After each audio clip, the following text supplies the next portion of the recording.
Queridos, nesse momento nós vamos contribuir para a obra do Senhor.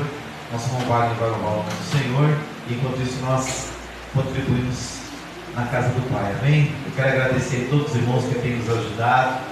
Pagamos semana passada a segunda parcela do forro, agora só faltam 3, né? Nós já passamos na metade do pagamento.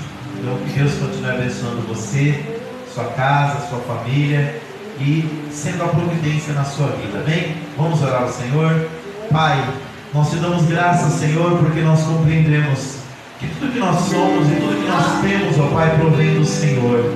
Tudo que temos, ó Pai, é porque o Senhor nos deu, porque a Bíblia fala que do Senhor é a terra e a sua plenitude, e todos aqueles que nela habitam, ó Pai. Senhor, nós queremos render graça ao Senhor e pedir, ó Pai, que nesse momento os nossos dízimos e as nossas ofertas sejam consagrados para o bom andamento da Tua casa e da Tua obra. Abençoa aqueles, ó Pai querido, que não podem contribuir nesta noite, mas que têm o coração grato ao Senhor e sempre que possível, ó Pai, estão ajudando no avanço do Teu reino. Assim eu oro para que, onde eles colocarem a palma das suas mãos e a planta dos seus pés, ó Pai, o Senhor possa fazer prosperar, para que em tudo o Teu nome seja glorificado, no nome de Jesus. Amém.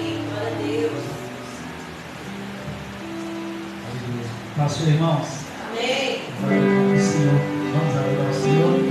Glória a Deus. Quando meu eu Oh,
Glória a Deus.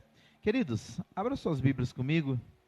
No Evangelho segundo escreveu Mateus, capítulo de número 9. Nós vamos ler a partir do versículo de número 18. Glória a Deus. Glória a Deus. Hoje nós vamos falar sobre aquele que é socorro bem presente na hora das nossas angústias. E o nome dele é Jesus. Eu venho falando à igreja sobre os encontros que Jesus teve com algumas pessoas que mudou completamente a sua realidade. Mateus capítulo 9, do versículo 18 ao 26, que nos diz assim: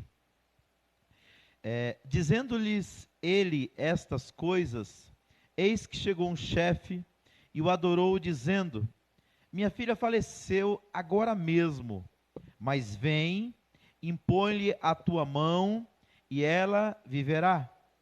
E Jesus, levantando-se, seguiu ele e os seus discípulos. E eis que uma mulher que havia já 12 anos padecia de um fluxo de sangue, chegando por detrás dele, tocou a orla do seu vestido, porque dizia consigo: se eu tão somente tocar o seu vestido, ficarei sã. E Jesus, voltando-se e vendo-a, disse: tem ânimo, filha, a tua fé te salvou. E imediatamente a mulher ficou sã. E Jesus, chegando à casa daquele chefe, e vendo os instrumentistas e o povo em alvoroço, disse-lhes: retirai-vos, que a menina não está morta, mas dorme. E riam-se dele. E logo que o povo foi posto fora, entrou Jesus e pegou-lhe na mão, e a menina levantou-se. E espalhou-se aquela notícia por todo aquele país. Amém? Vamos orar? Pai, nós te agradecemos pela tua palavra, que é lâmpada para os nossos pés, que é luz para o nosso caminho, que é o pão que mata a fome da nossa alma, que é a água que mata a sede da nossa alma também, Senhor. Quero que nesta noite, mais uma vez, em nome de Jesus, o Senhor venha falar conosco, Pai, por bondade, por misericórdia, para que nós sejamos fortalecidos no Senhor e dirigidos pela tua palavra, Pai, para que possamos viver segundo o teu querer e segundo a tua vontade, Pai. No nome de Jesus nós oramos, te pedindo e te agradecendo, Senhor. Amém. Queridos, nós vemos aqui duas situações onde o nosso Senhor Jesus, ele intervém com uma grande mudança na vida dessas pessoas aqui envolvidas nos fatos. E o que eu percebo, como já falei para vocês aqui nas outras oportunidades que eu falei desses encontros de Jesus com as pessoas, é que quando o Senhor Jesus ele se encontra com alguém de verdade, a vida dessa pessoa nunca mais é a mesma. E olhando para esses versículos aqui, do capítulo de número 9 de Mateus, do versículo 18 até o 26, o Senhor colocou algumas coisas no meu coração aqui, alguns princípios para mim compartilhar com os irmãos. O que me chama a atenção aqui no versículo 18 é que este príncipe, né, que chega para falar com Jesus, assim que ele chega perante o Senhor, ele o adora. E essa adoração, como nós sabemos, ela só deve ser prestada a Deus. E quando esse homem se prostra diante de Jesus e o adora, e o Senhor Jesus não manda ele se levantar, porque eu não sei se os irmãos lembram daquela passagem da Bíblia, lá no livro do Apocalipse, em que João, ele tem uma visão de um anjo, e ele fica tão assim maravilhado com a visão, que ele se lança aos pés do anjo, e o anjo diz: levanta, porque eu sou conservo teu, adora somente a Deus. Então, quando Jesus recebe essa adoração, ele deixa claro para nós uma das grandes evidências bíblicas, que ele é o próprio Deus encarnado. E no evangelho segundo escreveu João, que foi um evangelho, porque cada um dos evangelhos, na verdade é um evangelho escrito por 4 escritores diferentes, né? Cada um escreveu com um objetivo. Mateus, quando ele escreve, ele quer provar que Jesus é o Messias. Marcos, quando ele escreve de forma resumida para os gentios, para revelar a trajetória de Jesus como servo de Jeová.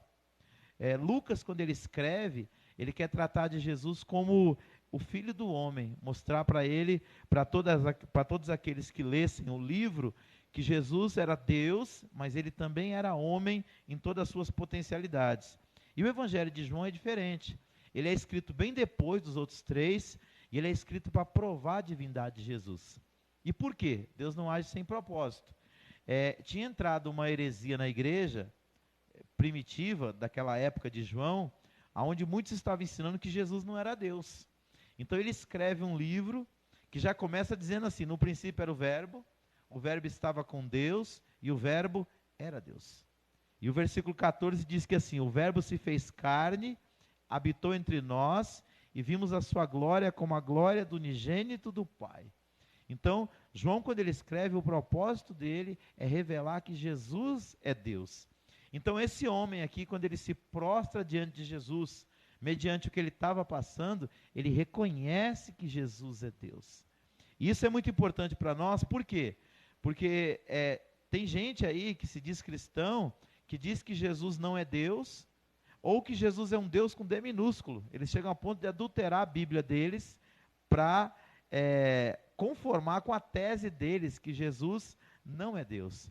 Só que a Bíblia fala que Jesus é o Verbo que se encarnou e que esteve em nosso meio, no meio dos homens, com toda a sua glória. Lógico, o homem Jesus foi 100% homem, porém não tinha pecado. Mas antes do bebê existir, a segunda pessoa da Trindade já existia na eternidade. E a Bíblia diz mais, diz que tudo foi feito por ele, e sem ele nada do que foi feito se fez. Então, ele não é só o Deus Todo-Poderoso, como ele é o Criador de todas as coisas. Então, esse homem, quando ele chega para pedir algo para Jesus, ele reconhece que Jesus é Deus. E por que é importante também dizer isso? Porque nós também precisamos reconhecer quem é Deus. Nós precisamos reconhecer também quem é Jesus. Porque quando nós não conhecemos uma pessoa da forma que realmente ela é, nós não sabemos como se relacionar com ela. Agora, conhecer a divindade de Jesus nos leva a um relacionamento mais profundo com ele. Ele não é somente um grande líder, como alguns pregam e ensinam. Ele não é somente um grande psicólogo, não. Ele é Deus. Então nós podemos ir a ele como esse homem foi na hora da sua grande dificuldade. Então a primeira coisa que eu quero que você guarde no coração é que a semelhança daquele homem que se lançou, aqui diz que ele chegou e adorou, provavelmente eu imagino ele de joelhos nos pés de Jesus, que a gente sempre possa ter essa atitude diante dele, porque ele é Deus. Segundo, ele chega para Jesus e fala assim: olha, a minha filha faleceu, né? E até onde nós sabemos, morte, a Bíblia diz lá em Hebreus 9, 27, que ao homem está ordenado morrer uma só vez, e depois disso vem o juízo. Então, para o homem voltar à vida, tem que acontecer um milagre.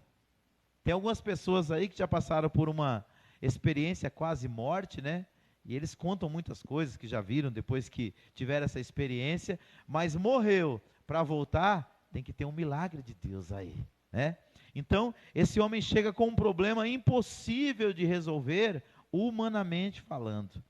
E quando ele coloca esse problema diante de Jesus, eu entendo que nós devemos aprender a fazer a mesma coisa, né?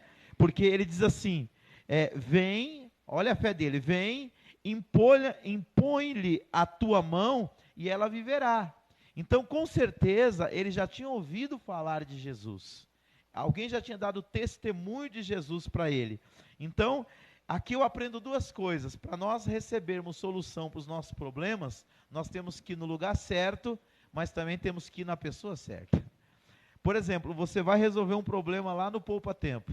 Deixa eu usar aqui uma analogia para a gente entender. O Poupa Tempo lá tem um monte de serviços, né? Mas você só vai resolver o seu problema se você for no guichê certo. O que é para a Polícia Federal fazer, a Civil não faz. O que é para a Civil fazer, a Justiça Eleitoral não resolve. Ou seja, nós temos que ir no lugar certo e na pessoa certa. Então aqui esse homem tinha essa consciência. Ele estava no lugar certo, mas ele também foi até a pessoa certa. Aleluia.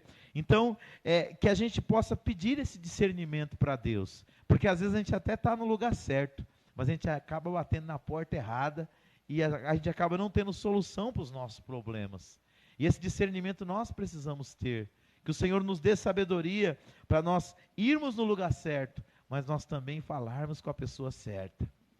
Eu tenho visto muitas pessoas que, no momento de uma grande aflição, ela acaba se abrindo com alguém que não pode lhe ajudar. E muitas das vezes, em vez de ajudar, atrapalha, né? Porque se você fala com alguém e a pessoa vai orar por você, vai te aconselhar, vai colocar a sua questão diante de Deus, você tem uma ajuda. Agora, se você colocar essa questão para alguém, e essa pessoa, em vez de te ajudar, ela começar a te julgar, ou for espalhar o teu problema para outros que não pode resolver, agora de repente você vai estar com 2 problemas, né? Então, aqui nesse texto eu aprendo que esse homem foi no lugar certo, e ali tinha uma multidão, porque onde Jesus estava tinha uma grande multidão.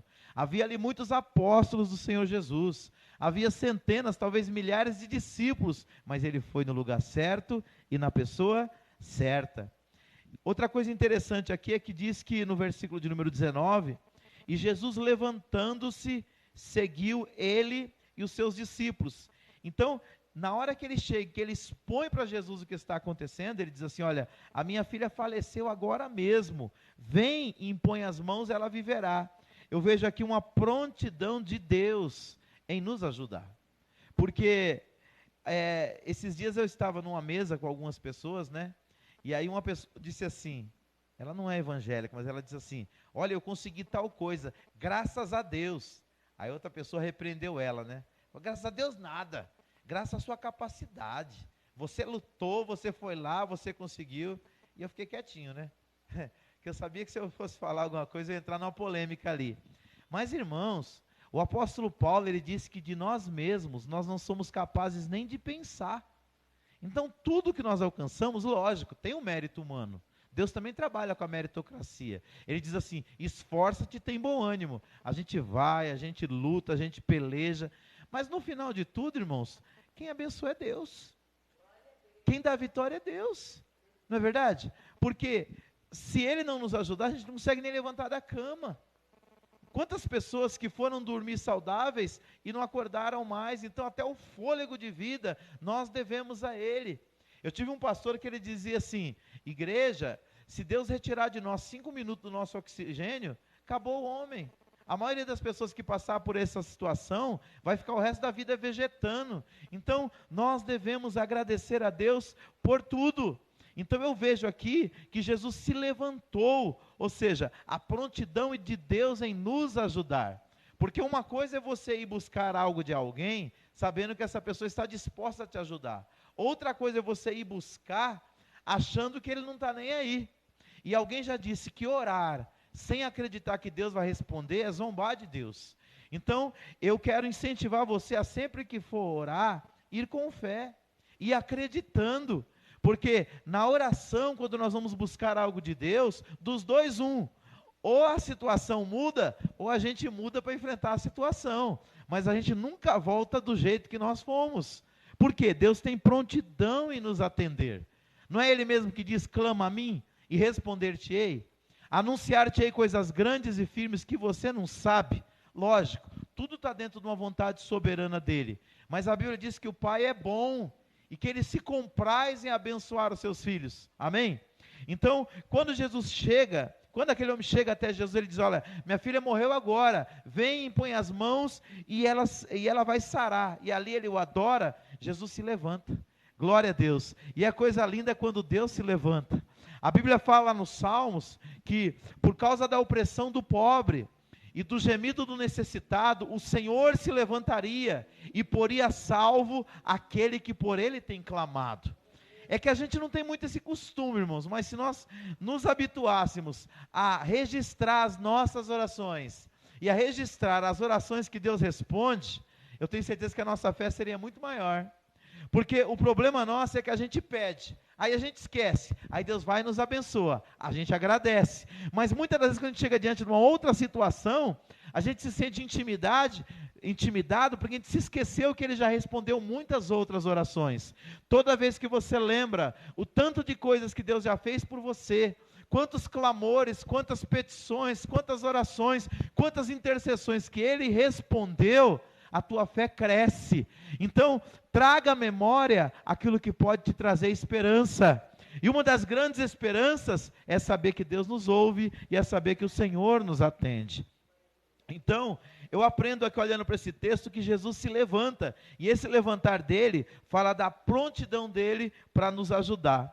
E aqui diz que quando ele se levanta, ainda no versículo 19, os seus discípulos o seguem. E esse seguir Jesus, para nós que somos discípulos, tem pelo menos 3 significados. Primeiro, quando eu sigo Jesus, eu aprendo com ele. Segundo, quando eu sigo Jesus, eu passo a agir como ele. E terceiro, quando eu sigo Jesus, eu passo a ensinar como ele ensinou. Por que tem muita gente ensinando besteira? Porque não anda com ele, porque não aprendeu dele. Porque se você aprender dele, você vai agir como ele e você vai ensinar como ele também, né? Porque se você ensinar o que ele ensina, você não vai gerar nas pessoas uma fé que não é bíblica. Porque hoje muitas pessoas querem, tentando ajudar os outros, tentar ensinar as pessoas um caminho que não é bíblico. Tentar fazer promessas que Deus não fez. Aí a pessoa se decepciona, e em vez dela se decepcionar com o pastor, com a igreja, com a denominação, ela se decepciona com Deus. E o próprio Deus, ele falou assim: ai daqueles profetas que dizem para o povo aquilo que eu não mandei eles dizerem, que ensinam os outros aquilo que eu não mandei eles ensinarem. Então, quando os discípulos vão com Jesus, eles estão aprendendo com ele, eles estão aprendendo a agir como ele, e futuramente eles também vão ensinar como ele. Por quê? Eles serão sucessores de Jesus. Irmãos, nós vivemos uma época de analfabetismo bíblico, mesmo com tanta Bíblia por aí. Por quê? Nós paramos para ouvir tudo e todos, mas nós não paramos para ouvir Deus. A fonte para você ouvir Deus não é o pastor Davi, eu sou o intermediário. Eu aprendo com ele aqui na Bíblia e ensino você, mas você tem toda a liberdade para ir direto na fonte, e a fonte é a palavra de Deus. E por que é tão importante você aprender a palavra dele? Porque quando você aprende a palavra dele, você muda. Se você está lendo e você não está mudando, é sinal que você não está aprendendo, porque quando a gente aprende, a gente muda.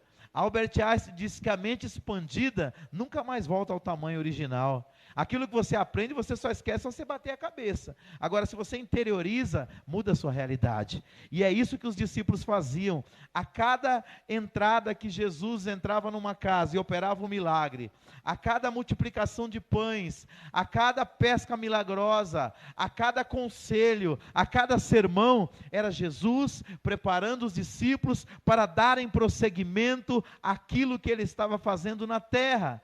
Porque um dia ele iria embora. Querido, você não está aqui por acaso. Você está aqui sendo lapidado pelo Senhor. Você está aqui sendo lapidada pelo Senhor, porque você é discípulo de Jesus. Uma vez como discípulo de Jesus, você está aprendendo dele, você está agindo como ele, e você vai ensinar como ele também.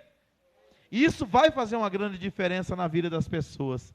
Eu encontrei ontem com um amigo meu, que há muito tempo eu não via, ali na frente da padaria no Jardim Novo Santo Amaro, e ele me falou uma coisa muito interessante. Ele falou, eu perguntei quantos filhos ele tinha, né? Ele disse: eu tenho 2, Davi, mas eu me arrependo de só ter 2. Eu falei: mas é? Eu queria ter muitos. Aí eu falei: mas por quê? Ele falou: eu descobri um dia desse, sabe o quê? Que quando nós temos filhos, nós transmitimos para ele aquilo que nós aprendemos. Então, mesmo que a gente vá embora, aquilo que nós somos se perpetua através dele. E aí ele me fez lembrar que na Europa, os europeus estão tendo cada vez menos filhos, e alguns nem filhos estão tendo. E na Europa o cristianismo está quase que desaparecendo. Mas enquanto o cristianismo está desaparecendo, o islamismo está se multiplicando. Sabe por quê? Enquanto os cristãos não estão querendo mais ter filhos, os islâmicos têm 10, 15, cada aí com 3, 4 mulheres. E a cultura deles, a ideologia deles, o ensino deles está tomando conta da Europa. Por quê? Você deixa sempre um legado na vida do seu filho. Eu não estou falando para você ter um monte de filho não, viu, irmão? Tenha juízo, pelo amor de Deus. Mas o que eu estou querendo dizer é o seguinte: herança é o que você deixa para o filho. Legado é o que você deixa no filho. Então nós, como servos do Senhor Jesus, nós estamos deixando um legado. Nós estamos construindo uma geração que, se Jesus não vier para nos buscar, ela precisa dar prosseguimento à obra do Evangelho. Sabe por que você está aqui? A maioria de nós, eu não vou dizer todos, mas a maioria de nós, porque eu conheço vocês, a maioria de vocês aprenderam de Jesus com alguém. Ou com o pai, ou com a mãe, ou com o pastor, ou com o tio. Ou seja, a influência do Evangelho ela é muito forte. E nós precisamos ter essa mentalidade. Nós precisamos fazer aquilo que Deus falou através de Moisés, lá em Deuteronômio. Nós temos que inculcar na cabeça dos nossos filhos a palavra. Deus disse para Moisés, falou, olha, diga para a nação de Israel, quando eles entrarem nessa terra que eu estou dando para eles, eles devem ensinar a palavra, deitado, levantando, andando pelo caminho, sentado na mesa, ou seja, inculque, foi essa expressão que Deus usou, inculque na mente deles a mensagem da palavra de Deus. Querido, quando você está vivendo o Evangelho, e quando você está compartilhando o Evangelho, você está inculcando na mentalidade dos seus filhos, das pessoas que você influencia, o Evangelho do Reino de Deus. Aleluia! Então, quando esses discípulos se levantam e vão atrás de Jesus, eles estão aprendendo com Ele, para agir como Ele e para ensinar como Ele. Pastor, como é que o senhor me prova isso? Depois que Jesus vai embora, eles fazem um rebuliço. E a Bíblia fala que quando os discípulos de Jesus chegaram numa certa cidade, sabe o que foi dito? Aqueles que alvoroçaram o mundo chegaram até nós. Então, irmãos, o Evangelho tem esse poder de alvoroçar o mundo, transformar realidades. Mas só acontece isso se a gente aprender com Jesus. Então, continuando aqui. A Bíblia diz no versículo 20, que enquanto aquele homem estava, Jesus estava seguindo aquele homem, na direção da casa dele, uma mulher que tinha uma hemorragia de 12 anos, problema antigo, coisa antiga, tocou nele. E a Bíblia diz que quando ela tocou nele, ela foi com o seguinte pensamento: se eu apenas tocar nele, eu serei curada. Olha a fé dessa mulher. Aquele primeiro que chegou, né, o príncipe lá, ele chegou, o chefe, ele chegou pedindo que Jesus impusesse as mãos sobre a filha dele. Fé é assim, irmãos, cada um é de um jeito. Ela disse, eu não preciso que ele ponha a mão em mim, eu preciso pôr a mão nele. Eu não preciso que ele me toque, eu tocando nele, o meu milagre já vai acontecer. E diz a palavra que ela veio por trás e tocou nele. Mateus não fala sobre isso, mas Marcos fala que assim que ele foi tocado, ele começou a interrogar quem tocou nele. E os discípulos falaram, Senhor, a multidão te aperta, o Senhor pergunta quem te toca. Está todo mundo te tocando. Ele falou, não, esse toque foi diferente, porque quando essa pessoa me tocou, poder saiu de mim, virtude saiu de mim. E aquela mulher temerosa, ela se apresentou. E ela disse, fui eu, Senhor. E diz a palavra de Deus que essa mulher foi curada. Glória a Deus. Então, aqui o que eu aprendo, esse homem estava com um problema que tinha acabado de surgir. A filha dele tinha acabado de morrer. A outra estava com um problema que tinha 12 anos. Sabe o que eu aprendo aqui? Deus resolve o problema novo, mas Deus também resolve o problema antigo. Eu não sei se o problema que você está vivendo é recente, ou se é alguma coisa antiga, mas Deus me trouxe aqui para dizer que Deus tem solução para o problema novo, e Deus tem solução para o problema antigo também. Coloca na mão dele, confia nele, porque ele tem prontidão de nos atender. Aleluia! Diz a palavra do Senhor que essa mulher com um problema antigo, ela foi curada pelo poder de Deus. Então, irmãos, Deus ele tem resposta para os nossos problemas, sejam eles recentes ou sejam eles antigos. Versículo 21, ela diz assim, porque dizia consigo, se eu tão somente tocar no seu vestido, ficarei sã. Então, isso fala de uma fé direcionada para a pessoa certa, que é Jesus. Ela no meio da multidão, ela sabia que tinha muitos apóstolos, ela sabia que aqueles homens andavam com Jesus, mas ela sabia que o único que podia mudar a vida dela era Jesus. Eu percebo hoje que muitos líderes religiosos, em vez de eles direcionar a pessoa para Jesus, dirigem para eles. Como se a igreja deles, como se a denominação deles, como se a placa deles fosse a solução. Quem te curou? Foi Jesus. Aonde? Aqui. Qual o nome da igreja? Irmãos, isso não muda nada. A fé nossa tem que ser que nem a fé dessa mulher, ela tem que ser direcionada na pessoa bendita de Jesus.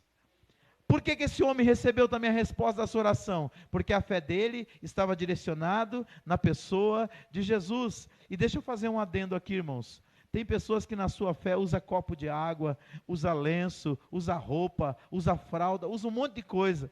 Irmãos, nós não precisamos de nenhum desses subterfúgios. Jesus disse que em meu nome curarão os enfermos. Em meu nome expulsarão os demônios. Ah, pastor, mas eu aprendi assim. Irmãos, tudo que foi aprendido pode ser desaprendido e reaprendido.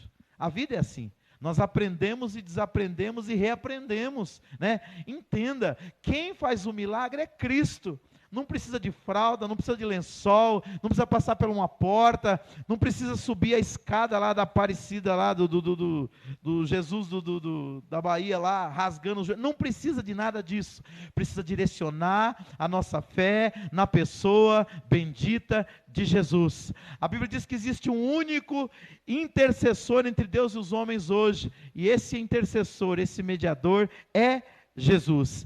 Aqui essa mulher, ela não queria conversa com Pedro, nem com Tiago, nem com João, ela queria conversa com Jesus. É Ele que é o grande operador de milagres.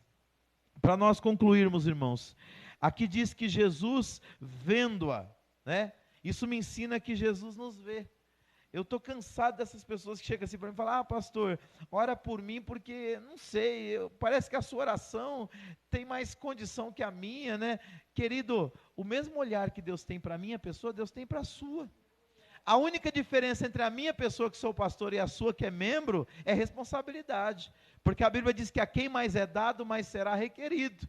Só que diante do Senhor, todos nós temos um mediador, e esse mediador é Jesus.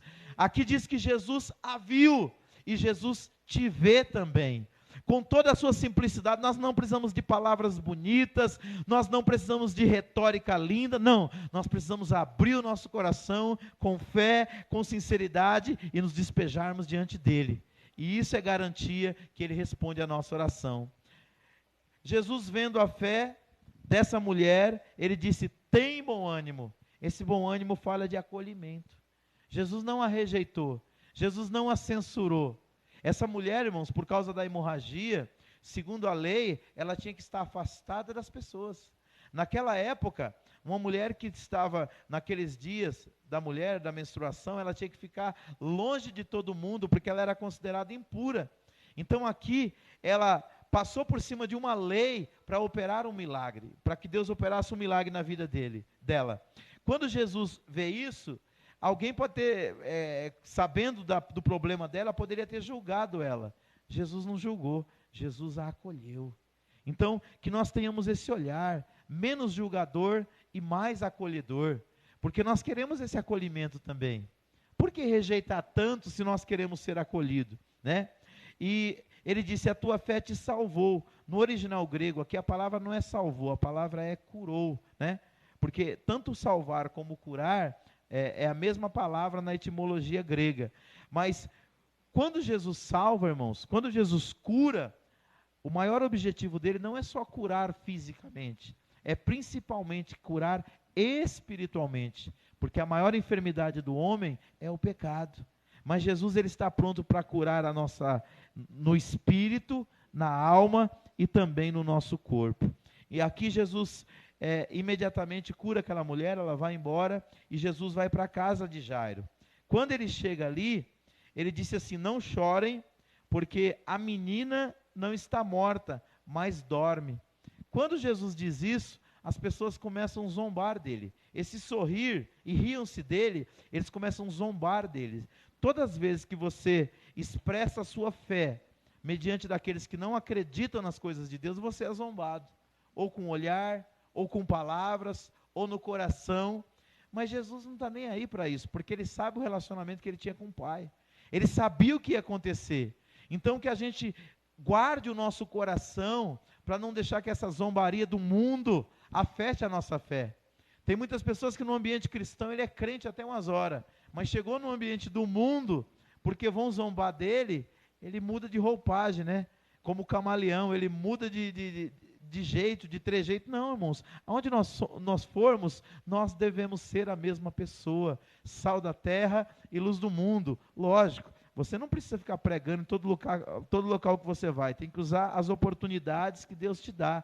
Mas sua vida já é uma pregação. Mas o que eu vejo aqui? Quando Jesus entra, mesmo sendo zombado, ele mantém a sua tranquilidade, porque ele sabia quem ele era, ele sabia o que o Pai fazia, e ele sabia o que o Pai iria fazer. Só que tem um porém, aqui ele fez uma divisão. Aqueles que acreditavam nele, Pedro, Tiago, João, e o pai e a mãe da menina, ele levou para dentro do quarto. O resto ele deixou do lado de fora. Então entenda, aquele que tem uma fé genuína, Deus sempre vai levar ele para dentro do quarto. Quarto fala de intimidade. Quarto fala de profundidade. Você não leva qualquer um para o seu quarto. Não é verdade? A maioria das pessoas que tem sala, você recebe os estranhos na porta, no máximo na sala. Na cozinha, no quarto, só entra se tiver intimidade, não é assim? Deus, ele levou essas pessoas para o quarto, para ressuscitar a menina. Mas quem ele levou? Ele só levou os que criam nele. Então, irmãos, que a gente entenda, Deus não quer trazer a gente só na porta. Deus não quer levar a gente só na cozinha ou no quarto, ou na sala. Deus quer levar a gente para o quarto da intimidade. Ele quer levar a gente para um local mais profundo com Ele. E isso Ele tem para cada um de nós. Não importa quanto tempo de crente você tenha, Deus sempre tem mais para te revelar. E aqui diz a palavra do Senhor, que quando Ele entra com aquelas pessoas que criam nele, né? Porque se não crê, para que eu vou levar dentro do quarto? Jesus, ali na casa de Jairo, que era um príncipe da sinagoga, que era um grande líder, ele acalma o coração da família, né, dizendo que a menina não estava morta, mas dormia. Ele afasta os incrédulos, para que ele possa operar o milagre, porque você sabia que quando há incredulidade, nem Deus pode operar? A Bíblia diz que nas cidades de Betsaida, Corazim, Cafarnaum, Jesus operou pouquíssimos milagres. Sabe por quê? Porque não acreditavam nele.